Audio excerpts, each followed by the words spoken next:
Hey everyone, hope you're doing well. It's my pleasure and privilege to start the book of James as we go through our daily devotions.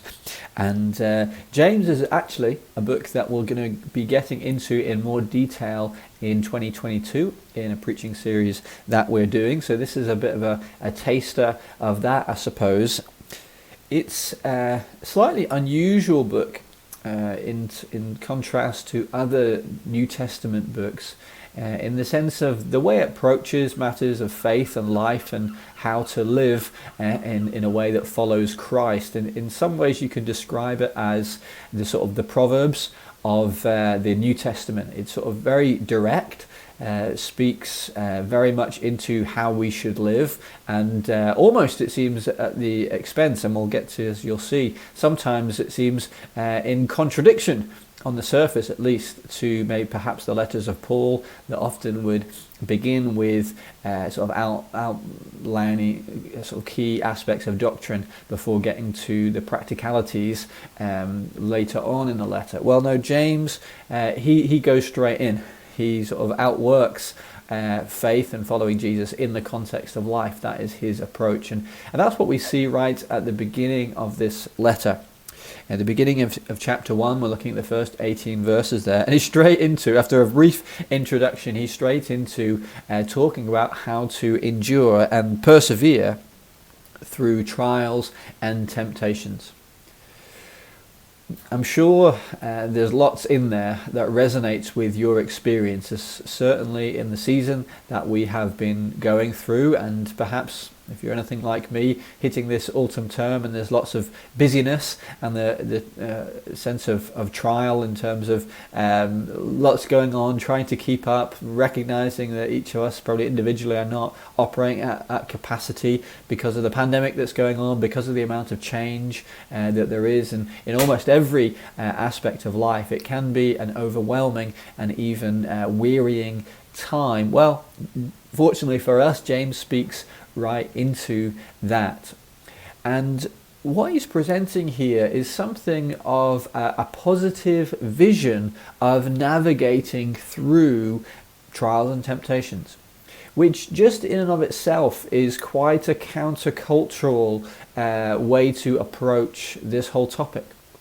What he doesn't say is, well, the way to get through trials is to try and have these coping strategies and try and get through so it ends as quickly as possible, which is possibly the way that we tend to think about trials in our own life.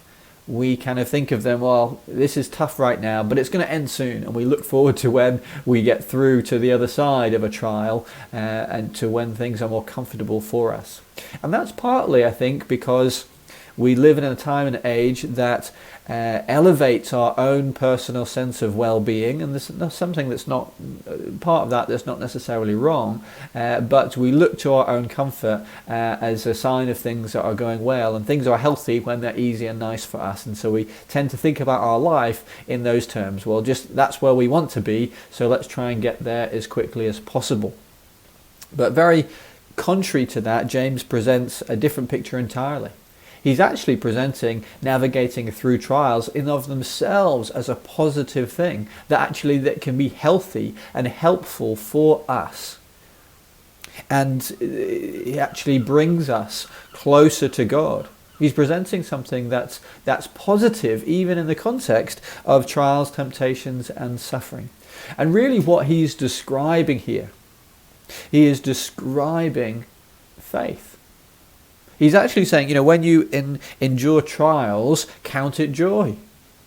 Persevere. If you lack wisdom, seek God. If you are tempted, don't give in. What's implicit in these verses is that the trials of life should cause us to seek God more wholeheartedly. And by doing that, actually, they can be good and healthy for us, because the place of faith, the place of dependency on God, is the healthiest and most blessed place to be. And that's why that maybe our culture or society, the secular world, doesn't really have a place for seeing trials as a positive thing. Because without faith in God, we're just reliant on ourselves. And if the circumstance we're in is not pleasant to us, it doesn't help our well-being, we only see it in a negative light. But through the lens of the gospel, through the lens of faith, we can actually encounter even difficult circumstances and see, well, if this is drawing me closer to God, if this circumstance is reminding me of how needy I am and how insufficient I am in my own resources to navigate through this, and by doing forces me to seek God for his wisdom, to seek God for his help and temptation, to seek joy in God when my circumstance is not giving me joy, then that is a positive, and that is a healthy, and that is a helpful thing for me and for you. And in this way, James is presenting even trials as a gateway to a deeper relationship with God. And so my question for you today is, do you think about that? Perhaps think about and consider the difficulties of your life right now. What's difficult about today that you're going into? What's difficult about this week? What's difficult about this season? Now, not to undermine the difficulty of it and just pretend it's not difficult, but perhaps through the eyes of faith, can you see that difficulty as an opportunity to seek God, an opportunity to receive from God, an opportunity to see it as something that humbles us, and by humbling us enables us to seek God and rely on him more. That's not a bad place to be. In fact, that is the healthiest place to be. I want to leave you with that thing to think about, that encouragement. God wants a deep relationship with us, and he invites us to find him even in the midst of trials. And as we do, it transforms the way we journey through. And I pray that it's a mighty blessing to you. Seek God today. Bring the trial to him. Bring how you're feeling to him. And seek his wisdom, seek his joy, seek his spirit to help you navigate through.